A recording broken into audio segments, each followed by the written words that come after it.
एक वक्त था जब किसान बैलों की मदद से जमीन में हल चलाते और कुओं से पानी निकालते थे। फिर वक्त बदला, ट्यूबवेल और ट्रैक्टर आ गए, जिन्होंने मेहनत कम कर दी और पैदावार बढ़ा दी।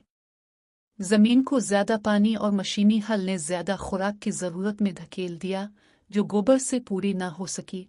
यूं केमिकल खादों जैसे डीएपी और यूरिया ने जगह ले ली। इनसे वक्ती फायदा जरूर हुआ, पैदावार 3 गुना बढ़ गई और किसान खुश हो गया, लेकिन आहिस्ता आहिस्ता जमीन अपनी जरखेजी खोने लगी, केचुए खत्म हो गए, बारिश का पानी जज्ब होना कम हो गया और जमीन सख्त होती गई।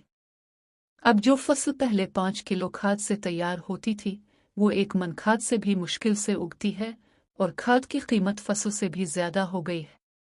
साथ ही स्प्रे और जहरों के इस्तेमाल ने इंसानी सेहत को भी मुतासिर किया।